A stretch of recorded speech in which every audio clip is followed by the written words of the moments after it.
આપેલ સંયોજન 1, 2 અને 3 ત્રણેય બેઝિક છે, કારણ કે ત્રણેય સંયોજનમાં નાઇટ્રોજન આપણને જોવા મળે છે અને એમાં જે આપેલો નાઇટ્રોજન છે બધા નાઇટ્રોજન પાસે એક અબંધકારક ઇલેક્ટ્રોન યુગ્મ આવેલું હોય છે અને એ અબંધકારક ઇલેક્ટ્રોન યુગ્મ એ દાન કરવાની વૃત્તિ ધરાવે છે અને એ જો સરળતાથી દાન કરે તો એ બેઝિક ગણવામાં આવતું હોય છે.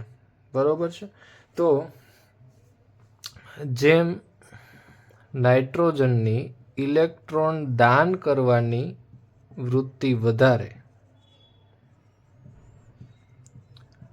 તેમ તેની બેઝિકતા વધુ. હવે એક સમજી શકાય એવી બાબત છે કે નાઇટ્રોજન સરળતાથી ઇલેક્ટ્રોન યુગ્મનું દાન ક્યારે કરશે? તો આખા સંયોજન પાસે કોઈ ઇલેક્ટ્રોન દાતા સમૂહ જોડાયેલું હોય તો એ ઇલેક્ટ્રોન દાતાને એ ઇલેક્ટ્રોન યુગ્મની જરૂર રહેતી નથી, પણ જો ઇલેક્ટ્રોન આકર્ષક ગ્રુપ હોય તો ઇલેક્ટ્રોન આકર્ષક ગ્રુપ જોડાયેલું હોય તો આ નાઇટ્રોજનના ઇલેક્ટ્રોનને સરળતાથી દૂર થવા દેશે નહીં. એટલે બેઝની વધુ બેઝિકતા ત્યારે જ કહી શકાય કે જ્યારે એ સરળતાથી ઇલેક્ટ્રોન દાન કરી શકે.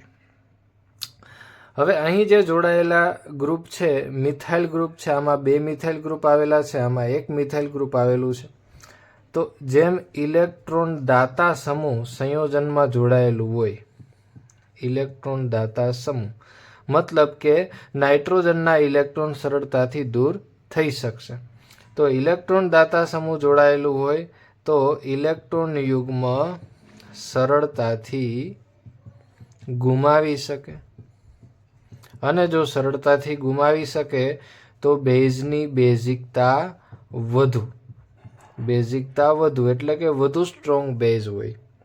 તો હવે આપણે જોવાનું એ રહ્યું કે કયા સંયોજનમાં સૌથી વધારે ઇલેક્ટ્રોન દાતા સમૂહ છે.